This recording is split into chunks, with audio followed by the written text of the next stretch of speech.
سڵاو ئایا کۆمەڵگەی کوردەواری بەرەو داڕوخانی ئەخلاقی دەچێت یا ئەمە تەنیا دیعایەی خەتیبەکان و گوتار بێژەکان و هەندێک لەوانەیە کە تاکو ئێستا لە ڕابردوودا دەژین بینەرمان بن.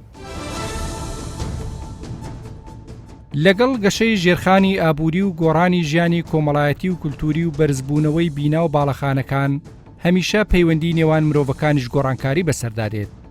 زۆر جار ئەم گۆڕانە هێندە خێرایە کە دەبێتە هۆی جۆرێک لە شۆک بۆ کۆمەلگا و بە ئاسانی لە نێوان هەموو چین و توێژەکاندا قبول ناکرێت. ئەوە جگەلەوەی هەر لە پراوێزی ئەم گۆڕانکاریەدا جۆرێک لە لادان و تەنانەت تێکشکاندنی بەها و نەریتە باوەکان دێتە ئارا کە ئەمەش دەبێتە هۆی هاتنە ئارای ململانەی نێواننەوەکان.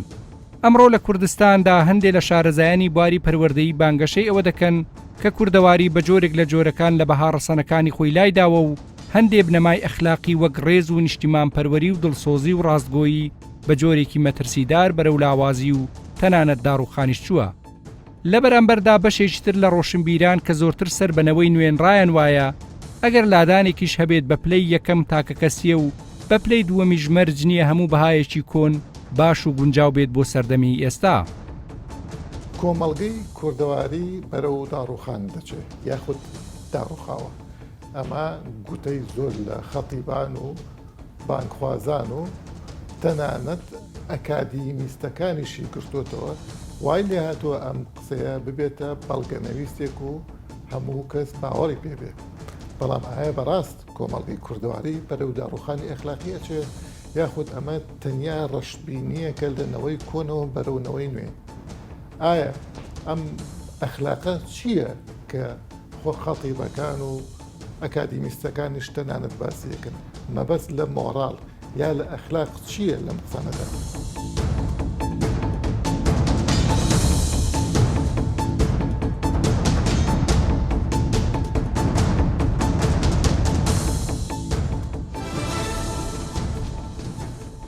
مامۆستا بەڕێزت لە زۆر کایە و مناسبەدا باز لەواکەی کە کۆمەڵگەی کوردەواری لە ڕووی ئەخلاقی و بەرەو داڕوخان ئەچێت. مەبەستت چییە لەمایانی؟ مامۆستا گیان جەناب دەزانی ئینسان کەوێتە دنیا و مناڵ هیچ ئەخلاقێکی نییە. هیچ مناڵی نییە لە دنیا بێتە دواوە یعنی عادل بێ، دڵسۆز بێ، بە وەفا بێ، ڕازگۆ بێ، ڕێزی گەورە بمبورە بەس ئەوە بە ویراست لە کرۆمۆسۆمەکانە نییە، شتیوان نییە ئەبەدەن. بەڵام وەکو مرۆڤ ئێمە ئیستیعدادمان هەیە، ئامادەباشیمان هەیە بۆ هەموو ئەوانە، چ ببین بە شەیتان چ بین بە مەلایکەت. چونکە مرۆڤ مامۆستا گیان لە ناحی دین و لە ناحی زاناکان و فەیلسوفەکانەوە ئێستا سێ تەوەجوه هەیە، سێ ئاڕاستە هەیە. هەندێک هەیە لە طەبیعەتی بەشەرکەیە کە دنیا و شەڕە. مثلا فرۆید هەرەڵێک ئینسان غەریزەی عودوانی هەیە لە کاتی لەدایک بووە، چۆن پێویستی بە نانخواردنی پێویستی بە کوشتن هەیە. ئەگەر نەتوانێت خەڵک کوژێ دوای ئاڕاستەی خۆیەکە خۆی کوژە. تۆماس هۆبسەیە ئەڵێ فەیلسوفێکە ئەڵێ ئینسان کەیەتە دنیا وەکو گورگ گوای لە پێستی مەڕایە. کەواتە ئەما بێ هێزێکی دەرەکی هەبێ دەستەمۆی کات ئەجینا ژیان وەکو غاباتێکی لێ ناتوانانی بژی. لە بەرامبەری ئەوان بۆچوونێکی تر هەیە، بۆچوونێکی فەلسەفی تر هەیە زاناکان و مەسەڵەن وەکو بستان لۆزی و جان جاک ڕۆسۆ و کۆمەڵێ زانا هەیە سا دەروون زانەکان وەکو تۆم ڕۆجەرز و ماسلۆ ئەڵێن نا ئینسان طەبیعەتی خێرە یەتە دنیا وەکو فریشتە وایە، بەڵام کۆمەلگاتێکیە کە ئێمە شەڕخوازین توندوتیژین کۆمەلگاکە وای لێکردوون بەربەست و ڕێگری بۆ دانای. بۆچوونێکی تر ئەڵێن نەوەڵا نە ئینسان مەلایکەتە نە شەیتانە نە خێرە نە شەڕە، تۆی خێر و شەڕی تایە، کۆمەلگاکە دیارەکە. کەواتە مناڵێکی کورتکە لە کوردستان دایکە بێ ئەگەر پەروەردەیەکی سەقەت هەبێ، توندوتیژی هەبێ، پێداویستەکانی بۆ دابینەکەی تووشی بەربەست و ڕێگریکەی ئۆتۆماتیکیان بەرەو شەڕەڕات تۆ شەڕەکەی سەوزە بێت. اینجا کێ ماڵین لە کۆمەلگای کوردی ئێمە و ئەمریکا فەرقمان نییە قوربان، ئێمە و ڕووسێ فەرقمان نییە. بەڵام لە کوردستانە بەداخەوە گەر بگەڕێینەوەیە تەمەن پێشتر زمانی سەدام و دیکتاتۆرەکانەوە تەبیعیە خۆ تۆ خزمەتی تۆ ناکە پەروەردەیەک بۆ خۆیانمە. بەڵام گلەیەکەی ئێمە لە حکوومەتی هەرێم چێ لەو زاتی پەروەردە لە دوای نەوەیەکەوە لە نەوە دووانەیە ئەتوانرا بەرنامە و پرۆگرامێک دابنرێ وردە و دەتۆوە خێنەکەی تاچی کورد گەشە پێ بکەیت. بمبرە مامۆستا با پرسیارەکە بەم شێوەیە لێ بکەم. پێتوانێ ئەمەی بەڕێزت باسیەکە لە ئێستا جۆرێک لە سنەتی گۆڕانکاریە لە نێوان نەوەی کۆن و ئێمە نەوەی کۆنین یانی لەسەر کۆمەڵێک بەها پەروەردە بووین. ئەم نەوە نوێی کە ئێستا بە لە دەستایە با بڵین گەنجەکان و سەر بڵین نەوەی سوۆسیال میدیا بە کوردی باشە کۆمەڵە بەهای تریانەیە کەلانی ئێمە بۆمان هەزم نەکرێت دەتوانێت ئەمە زۆرتر وابێ بەها ئەخلاقیەکان مامۆستاجیان لەوەتی بەشە دروست بوو هەتا کۆتایی بەهای ئەخلاقیە ناگۆڕێت مطلقا هەتا کەمتی جوانە مەبەستم چییە گەنجەکە کوڕەکەی تۆیە و کوڕی کوڕەکەتە یا کوڕەکەی منە و نەوەکەمە هەردووچیان ئەبێ بزانین ڕاستگۆیی باشە و درۆ خراپە ئەمە خۆ بەپێی کۆمەلگا ناگۆڕێت بەپێی زەمن ناگۆڕێ من لە خارجی بەها ئەخلاقی بەرزەکانە مەسەن بە وەفایی ئەبێ کوڕەکەی تۆز بە وەفابی بۆ چواردەوەرەکەی ئەبێ ئەوی ڕێزی گەورە بگرێ ئەبێ بەزی بە بچوو کابێتەوە ئەبێ ڕێزی خاوەن پێداویستی تایبەت بگرێ نابێ خیانەت لە وڵاتەکەی بکە ئەبێ گیانی هاوکاری هەبێت چیە ئەمانە کۆمەڵی قیەمی ئەخلاقی مۆڕاڵ من ئەوە ئەڵێم من ئەوە ناڵێم من کاتێک قژم ئاوا کورد کردوتەوە کوڕەکەم مەساق قژی درێژەکە بڵێم وامەکە یا وەکو گۆرانی بێژێک معجی بە پێی قژی ئاوا لێکا بڵێم نا یا پانتۆڵەکەی پەنجا کونیتیایە و مۆدیێلە بڵێمەوە مەکە من باسی ئەوانە ناکەم ئەوە هیچ تەسیرە لە ئەخلاق ناکات کوڕەکەی من مادەم دڵسۆز بێ بە وەفا بێ کوردستانی خۆش بێ ڕێزی دراوسێکەکەی بگرێت خیانەت نەکە ئەمانەتی هەبێ دڵسۆز بێ چی بێ ئەم کۆمەڵە بە ئەخلاقیە ناڵێن تەسامحی هەبێ لێبوردەی هەبێ ئێستا جەنابێ لەگە دراوسەکەتە لێبوردەوە هەبێ کوڕەکەش لێبوردەی هەبێ ناتوانین بەعکسەوە مامۆستاجیان جاران لەوانەیە ئێمە کۆمەلگاکەمان زۆر بەمان لە لادیەک ئەوەی خزم و کەسی یەک بووین هەر چۆنەڵی ڕابطی خوێن هەبووی لە بێنە ئێستا هاتووین تەشار ئەنواع قەومیەتونەتەوە مەسەویتە ئێستا تەسامح گرنگترە ئێستا لێبوردەیی گرنگترە ئێستا قوبوڵکردنی یەکتری کۆ جاران لە لادیەکانە ئێمە ئەوەنە تەفریقە و جیاوازی هەبوو ئێستا ئەم هەموو حیزبە هەیە ئەم هەموو ڕێبازە ئەم ئایدۆل ئێستا تەسامح و لێبوردەی قوبوڵکردنی یەکتری مەبەست لە مۆڕاڵ لە ئەخلاق مۆڕاڵە بەمانە کولیەکەی نەک ئەو ڕەفتارانی کە ڕۆژانە خەڵکی ئەو مۆدیلانی بە زەمن ئەوانە نیە ئەوە ڕەفتاری ڕۆژانەیە تو ئەڕوا بە پێی سەردەمەڕوا من هەر کەسێک چ جلێ لەبەرەکە کێشەی من نییە بەڵام کۆمەڵی قیمی ئەخلاقی هەبێت کە کۆمەلگا پێویستی بڕە مامۆستا ئەو لەو قسانی بەڕێزت کە من خۆم کە جۆم لێ بکە لەوانەیە هەندێک شارەزایم زیاتر بێت لە گەنجێکی لە ئافرەتێکی نەخوێندەوە وا تێگەم کە تۆ باس لە من ئەو بیسەرێک وا تێگەم کە تۆ باس لەوە ئەەکەی کە گەنج سەیری لاوانێ فلیمێکی نەوە بکە یا بە جۆرێک تەسەڕف بکە یا بعضی قسە بکە کە لەسەر خەڵک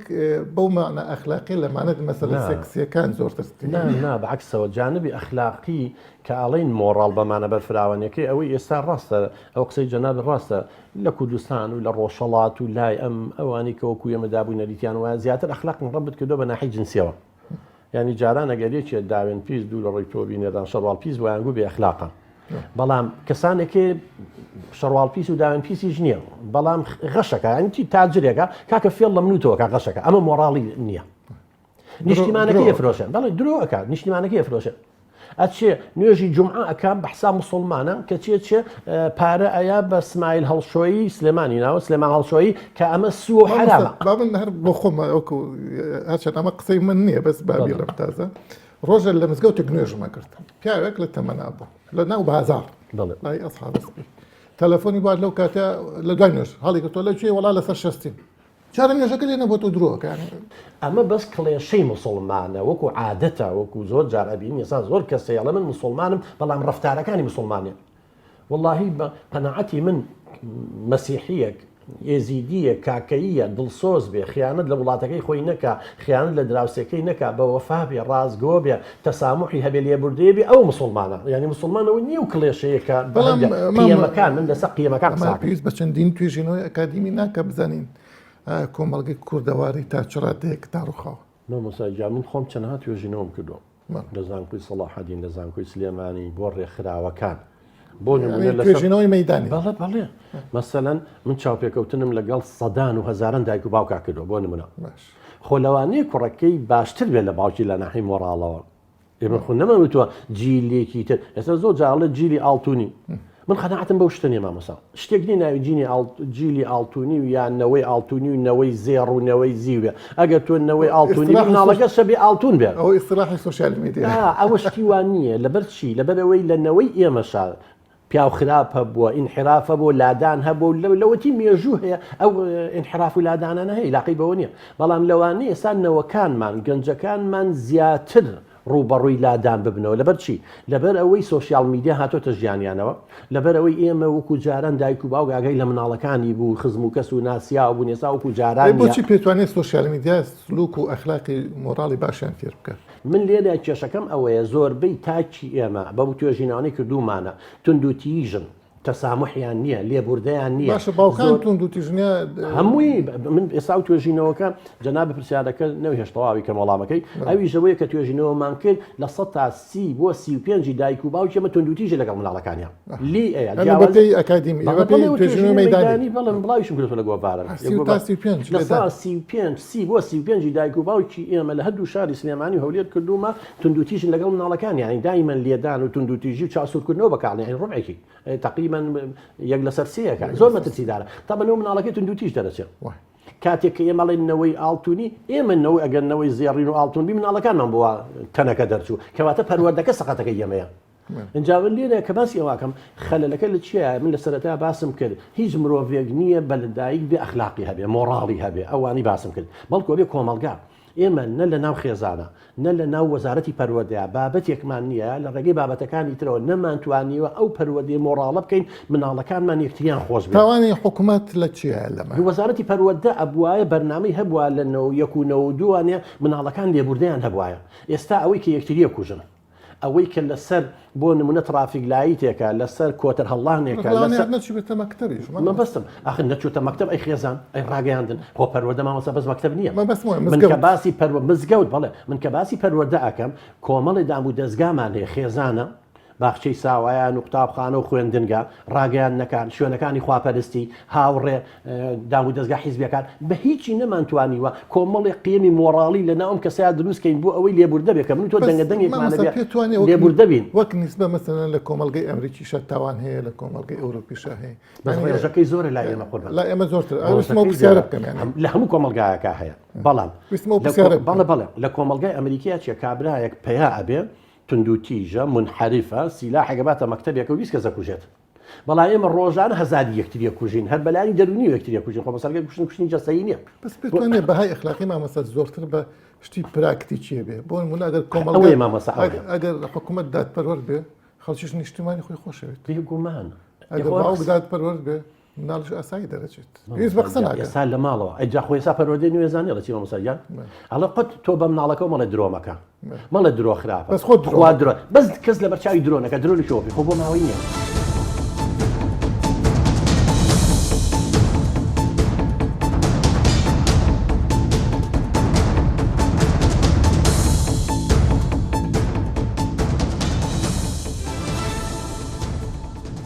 لەم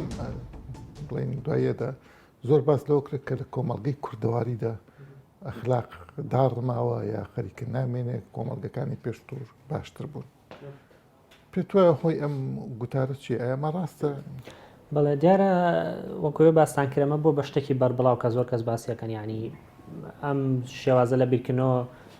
ئەخەنە پێشەوە کە کۆمەلگای کوردی ئەخلاقیتیانەمە و بەهایەتیانەماوە وەکو هۆکار ئەگەر هۆکاری ئەمە تەشخیص بکەین بۆ هۆکاری زۆر زۆرە بەڵام بە شێوەیەکی سەرەکی منەی گەڕمەوە بۆ سایکۆلۆجێتی ئەو کەسانەی کام قسانەکەن لە چ بارێکیان لە نێوان تەمەنی 40 ساڵی بۆ 65 ساڵیە کە عادەتەن ئەو کەسانەی قساناکەن و ئەو بیریەکردنەوەانە ئەبەنە پێشەوە لەم تەمەنیان ئەم تەمەنە لایەنە ئەرێنیەکەی ئێمە پێڵین جەنەڕیتیڤیتی واتە ئەم کەسە گرنگیات بەنەوەی داهاتوو و هەوڵەیە تا بتوانێت یارمەتیان بات ئەمە لایەنە ئەرێنیەکەیەتی و لە ڕووی دەرونیەوە پێڵین ئەمە لە لایەنێکی دەرون دروستە لایەنێکی تریان پێوتە ستاگنیشن واتە گیر خواردن واتە ئەم کەسە لە ڕووی دەرونیەوە گیرە خوات ڕازی نییە لە خۆی ڕازی نییە لەو شتانی کە کردوێتی بۆیە ئەم وزە نەرێنیە ئەبەخشێتەوە و بە شێوازێکی نەرێنی چۆن بڵێ تێڕوانینەکانی بۆ دروستە بێت جا ئەم کەسانە کۆمەڵی خاسێتیان هەیە منێستا خاسێتەکانتان پێڵم زان لە چ کەسێکە هەم خاسێتانە بۆڵەباڵکردن و گلەیکردن ڕەشببینی ڕەخنەگرتن لە نەوەی داهاتوو و لەلایەکی ترەوە ئەم کەسانە هەستەکەن دابڕاون لە کۆمەلگا و تاکە ڕێگەیەک بۆی وجودی خۆیان بسەلمێنن لە ڕێی ڕەخنەوەی لەوەیە کە بڵێن من باشم من هەم بم بۆرەکە کە دیاری خۆ مەسەلەکە لە تەمەنانی مەسەلەن ئێمە خەتیبمان هەیە گەنج عمری 25 ساڵە عمری 30 ساڵە خەتیبێکی دینیە بە زۆر لەو خراپتر قساکە لە ڕووی دینیەوە لە ڕووی ئەخلاقیەوە کە کوردستان نەکوردستان دنیای ئیسلام بەگشتی هەمووی داڕماوە هەشمانە مامۆستای زانکۆیە یا با بڵێن کۆمەڵ ناسە بە هەمان شێوە. ئەوە ئێستا من باسم کرد تایبەت بوو لەسەر کەسانی کە وەکو تان دەروون ناس و کۆمەڵ ناسەکانن کە بەم شێوەیە ڕوونکردنەوەکەن من بۆ ئەمان ئەیگەرمەوە بەگرێ بۆ گرێ دەرونیەکانی خۆیان بۆ خەتی بەکان بۆ کەسایەتی ئاینی عمری 20 ساڵ ئەمە بێشک بێگومان تەسیری ئایدۆلۆژیە ئایدۆلۆژیەتێکی ئیسلامی بە تایبەتی ئیسلامی سیاسی کەهانیانەیە ینی مامۆسایەکی ئاینی ڕێ بەخۆیان لە کۆمەلگا بڵێ بێ ئەخلاقی بڵاو بۆتەوە هەمومان بێ ئەخلاق بووین ئاینتر کەس خەڵک هەمووی وا بیرەکاتەوە بە تایبەتی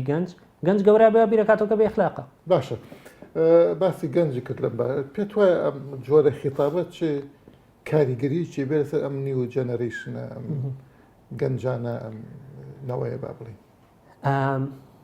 باوەڕ ناکەم ئەو کەسانی کام قساناکەن بیرکردنەوە ئەو قسانێکی ئەکەن چ تەسیرێکی نەرێنی دروستەکە لەسەر گەنج. تۆ هەموو سایکۆلۆژیست هەموو گەنجە چۆن ئەڕۆنی وەکو گەنجێک قسە بکە من باسی ئەزمموی بۆن نەخۆم کەم لە زانکۆیە ئەوەی من لە زانکۆیە بینی ومە بەس دژایەتی بووە ئیتر دژایەتی کامە پاڵنەری ئایدۆلۆژی هەبێت ئایدۆلۆژی ئاینی و بۆنەکە پاڵنەری ئەکادیمی هەبێت و تەنانەت بۆ ئەوەی کە پاڵنەری دەرونی هەبێت کەم کەسانە ڕەخنە قبول ناکەن یعنی وەکوی بڵی لە جیلی تازە ئەترسن ئەڵێ شوێنیان پڕە بێتەوە یعنی بە مەترسی سەیری ئەمەی با بڵێن کوردەواری مسلمان بەگشتی کۆمەڵگەکانمان محافظەکارن من بیرمێ مثلا لە میوانمان هات و خەڵک دانیشت گەنجی چۆکو من یا مناڵی چۆکو من لەو کاتە لە هەردوو تەمەنەکە ئەگەر قسێکم کردا هەموو بەچاوی ئاجایب و غەریب و مۆڕەوە سەیرانەکەم چ بێ ئەدەبێکە ئەمە چۆنە بەرچاوی گەورەکان قساکە یعنی ئەمە کابرا چی بکە ئەوە گەورە بۆ خۆی بەڵێ ژینگەکە بەو شێوەیە بووە بەڵام مانای ئەوە نییە کە ئیتر بەم شێوەیە گەورە بوون ئیترە بێم شتە بەسەر ئێمەشا پسەپێنن کە تۆ تێڕوانینەکەت بەم شێوەیە دروست بوو ینی ئۆکەی توێژینەوە کرا باسیەوە کاکە کەسێکە چێتە تەمەنەوە فلکسبڵەتی لە ڕووی فکریەوە کەمە بێت واتە بیرکردنەوەکانی پرسترە گۆڕی بەڵام مانای ئەوە نییە ئیتر کە کەسێک بیرکردنەوەیکی وەرگرتا کۆتایی تەمەنی هەم خۆی تەطبیقی کات هەم بیشی سەپێنە بمانەوە نەمانێ ئەم دیاردانە هەن بەس ئەوە ئەگەشتێنرێ یعنی بە قسەیەک بە دیاردەیەک بە حاڵەتێک بە چەند کەسێک یا چەندی سەدان کەسیشانی کۆمەڵگەیەک کە مثلا 6 ملیۆن کەسە 10 ملیۆن کەسە بە چەند حاڵەتێک ئەوە دیاری ئەکرێ ئەمە سایکۆلۆجیستێکمانەیە پێوتە ئارۆمبێک یەکێ لەو خەلە لە معریفیانە و خەلە لە بیرکردنەوەی کە دیاری کرۆ پێڵە گشتاندن ئەم خەلە لە معریفە لەو کەسانە هەیە کە تووشی نەخۆشی دەرونی بوون باشە واتە لە ڕووی بیرکردنەوە بەهۆی نەخۆشی دەرونەکانەوە شازی بیرکردنەوە تێگەچێک گشتاندنەکەن هەڵەن کۆمەڵگە هەمووی بێخلاق بووە ئەمە کەسێک نەخۆشی دەرونی هەیە با بڵێن ئەمە حاڵەتەکەی بەو شێ بەڵام ئەم کەسە بخۆی بەساخ پیشانەیەات وەڕێ بەخۆیات ئەم خەلێ لە معریفێ بکە و گەشتاندن بکە ئێمە تەکنیکی سامپلینگمان هەیە بۆنمە کە تۆ ئەتەوێت توێژینەوە بکەیت کوردستان با بڵێنەوە پۆپوڵیشنەکە نمونەیە گوەرەگرین کە ئەو نمونەیە توێژینەوەی لەسەرەکەی ئەمە پێوترێت کۆمەڵگەی توێژینەوەکە کۆمەڵگەی توێژینەوە و دانیشتوان سامپڵی توێژینەوە کۆمەڵ کە ئێمە ئەم سامپڵە وەرەگرین ئەبێ سەرەتا بێ بەهنەمەکی وەریگرین ئەبێ ژمارەکەی بەشی پێویست بێەوە بێ هەنێک تەکنیکی سامپلینگ بەکاربێنی تەکنیکی ئاماری نوێنەرە مثلا لەم کۆمەڵگەیەکی 6 ملیۆنیا تۆ 100 کەس وەرگریەوە ڕاستە ئەو بۆیە من وتم ئەبێ بێ سامپڵەکە کە و ژمارەی وەریەگری بەشی پێویست بێ ئەمجا لەم کاتەیە کە ئێمە توێژینەوەیەکمان ئەنجامدا بۆ نمونە دێنەوەی پێشوونەوەی دواتر بەراورد دەکەین پرسیارنامە ئەهێنین ینی پرۆسەیەکی زۆر ئاڵۆزە ناکرێت تو هەر بە گۆترە بچیتە سەر فەیسبوک بڵێ نمونەیەکی خراپ بدیوە لە تیکتۆکیان لە فەیسبوکا بڵێ وەڵا ئەخلاق نەماوە ئەم قسانەی ئەگەر بمانێ بە شێوەیەکی ئەکادمی قسەی لەسەر بکەین پێویستمان بە توێژینەوەی پێویستمان بە داتایە کە هیچیانمان نییە جا خەتیبێک لەسەر ببوورە خەتیبێک لەسەر منبەر داتای چیشتی چی هەر بەخۆی قساک بە تاکید ڕێ بەخۆیان لە هەموو بابەتێکا قسە بکەکەەوە کێکە لەو کێشانەی هەمانە تەنانەم کێشەی لە کەس ئەکادیمیەکانیش بەربڵاوە کاک سۆران گرنگی نان بە اختصاص بۆ نمونە کابرا کۆمەڵ ناسە لە هەموو مەسەلێکا قساکە کابرا پزیشکی دەرونیان لە هەموو مەسەلێکا قساکە ڕێزگرتن لە اختصاص نەک لە نێوان بەڵێن خەتیب و مەلاکانە لە نێوان کەسانی ئەکادیمیشانی باشە بابێ مەسەر مەسەلەی سوۆسیال میدیا طبعا سوۆسیال میدیا ئەتوانین بڵین ئاوێنەی ئەتوانین ئەو بڵین ئاوێنەی کۆمەڵگە یا ئاوێنەی بەلانی کەمە ئەو توێژە گەنجەیە کە لەم ڕا پێگەیشتووە من لەگەڵ قسە هاوڕانیم پێم وانە سوۆسیال میدیا نوێنەرایەتی گەنج و نوێنەرایەتی بە تایبەتی خەڵکی کوردستانەکە بۆچی یعنی ملیۆنەها گەنجە بینی لەسەر فەیسبوک لەسەر تیکتۆک لەسەر سناپچاپ لەسەر چی چەنەها گەنجە بینین لەو شوێنانە دەرەکەوێ ئەوەنەش هەیە کە لەوێ دەرناکەوێ کێشەکە لێرە ئەوەیە کاک سۆرانە شتەکان بەڕەش و سپیە بینی سامپڵ وەرئەگریت مەسەن 100 کەس 200 وەرەگریت بەس لەناو سۆشیال میدیا ملیۆن گەنج وەرەگریت ئەبینی سیمەی غالب زاڵ بەسەریا جنێودانە گاڵتە جاریە باوەڕ نەبوونە بە شتێک کسوکاتیکردنە بە هەموو ڕەمزەکان چ بە دین چ بە نەتەوە چ بە ئاڵا چ بە هەموو شتێکیانی ترەوە ئەوە داڕمانی ئەخلاقی نییە بەلای تۆ داڕمانی ئەو خلاقیە بۆ ئەو کەسانی کە ئەو شتانە ئەکەن نەک بۆ هەموو کۆمەڵگای کوردی دیسانەوە بە هەڵێ ینی ئێمە گشتاندن بکەین بڵین هەموو گەنجێک وایە باش ئێمە هەزارانمان هەیە لەسەر ئیسلامیەکە لە ئەلمانەکە جنێ و فرۆشتر و بوختان چیترە ئەلمانەکەش لە ئیسلامەکە خراپترە ینی بەڵام زۆر کەسیشمان هەیە دوورن لەم شتانە کێشەکە ئەوەی کە منەی بینم باش ئەمە تڕوانێکی واقعی ئیمان بۆ کۆمەلگا هەبێ کاکسۆران لەلایەکۆ لە هەموو کۆمەلگایەکە و لە هەموو نەوەیەکە ئەمە شتی باش و شتی خراپمان هەیە بەڵام خودی خاصیەتی سۆشیال میدیا چۆنە بۆ ئەوەی ئەتێنشن وەرگری بۆی تەرکیزە بچێتە سەر پێویستەکە شتی خراپ بڵاوکەیتەوە بۆ خەڵکی کە هەمووی بانگەشەی ئەوە کە ئەخلاق نەماوە وەک لەوەی گرنگی بە بە شتێکی معریفی زیاتر گرنگیە بۆ هەواڵانە خەڵک سێریەکە ئێمە دوو بەشمان هەیە لە فەیسبوک و لە سۆشیال میدیا بەگشتی بەشێک ئەوەی کە قسەیە فکری و ئایدۆلۆژی وای لە ئاخری بەشێک مەسەلەی وێنەیە گەڵ ڕستمی خۆی ناردۆ بۆ گەنجێک ئەمە چێت دوو قسەی خۆشی لەگەڵا کردو ئێمە شەربیستان و جۆرێک نیە لە داڕمان لە داڕمانی ئەخلاقی ئەتوانین بڵین ئێستا بەهۆی سۆشیال میدیا شتەکان ئاسانتر دەرەکەی ئەمە نیە بڵین پێشتر بەهەش بووە ویتر هەموو شتێ باش بووە و ئەخلاق لەو پەڕیا بووە هیچ شتێکی ناخۆش نەبووە پێشتر چەندی دیاری ناشرین هەبوو پێ توێ ئەمانە حاڵاتن ینی بەس کەسەکە مەسئولە لەسەری پێم وایە لە زۆربەی حاڵەتە بڵێ ئەو کەسە خۆی خودی خۆی بەرپرسیارە و ناکرێ گشتاندن بکەین بۆ هەموو کۆمەڵگەی ئەمانەمان هەیە بێگومان کۆمەڵگەی کوردی دوور نییە لە حاڵەتی خراپ بەڵام لایەکی تری شۆ 100 کەس 1000 کەس بۆ دوکانی کوچیشی بەرامبەر ناکرێ ئەبێت ڕوانیەکانمان واقعی بێت ناکرێت نمونەیەکی خراپ کە ئێماڵین خاصەتی سۆشیال میدیا وایە نمونە خراپەکان زیاتر دەرەکەوێ بڕۆ سۆشیال میدیا بخەرە سەردەمی پێشوەوە هەمان شتڵایەتەوە ئەمە خودی کۆمەلگاکە نییە خودی ئەوەیە کە ئێمە تەکنۆلۆژیایەکی تازە هاتووە نازانین چۆن خۆمانی لەگەڵ بگونجێنین تێڕوانینی کۆمەڵناس و دەروناسەکانمان ئەوەی وڵا پێشتر دنیا باشتر بۆ ئێستا دنیا خراپ بووە نا دنیا گۆڕاوە خێتابێکی وازیە ئەکادیمی نییە پێشتر باشتر هیچ ئەکادیمیانی ئەمە کێشەمان هەیە لە تاسە لە کوردستانە زانست نەبووتە بەشێک لە معریفەی گشتی کە کەسێک قسە ئەکات نەپرسیای سەرچاوی لەکەین نەپرسیای توێژینەوەی لەکەین نەپرسیای داتای لەکەین هەر کەسێک قسەیەکی کرد تەنها لەبەرەوەی پسپۆڕیەکی هەیە لەبەرەوەی شەهادەیەکی هەیە قسەکەی وەکو زانستی وەرەگرین لەبەرەوەی مەلایەکە بۆ نمونە پێگەیەکی هەیە لە کۆمەلگای پێگەیەکی کۆمەڵایەتی هەیە ئەگەر مفەوە قسەزانە و تاوشتی ینی ڕێبەخوایان باسی زانستیش بکەن کەسیش ناڵێت تۆ چۆن بە چه حەقی باسی زانستیەکەی بە چه حەقی ئەم قسانە ئەەکەی سەرچاوەکانە چین لەکوێوە هێناتن ئێمە ناتوانین بەبێت توێژینەوە کە تا ئەستا توێژینەوە نەکراوە لە هەرێمی کوردستان توێژینەوە کە لە جۆرناڵدا جیهانیەکانە بڵاو کرابێتەوە ئیتر تۆ چۆن دێ ئەڵێ لە نمونەیە کۆ یەکسەر ئەڵێ هەموو کۆمەلگا بێخلاق قسەکردن لەسەر داڕوخانی کۆمەلگاکان پێشینەیەکی کۆنی هەیە و ڕێگەچارە بۆ پێشگرتن لە تێکچوونی شیرازەی کۆمەڵایەتی هاوسەنگیە لە نێوان بەهاکۆن و نوێیەکاندا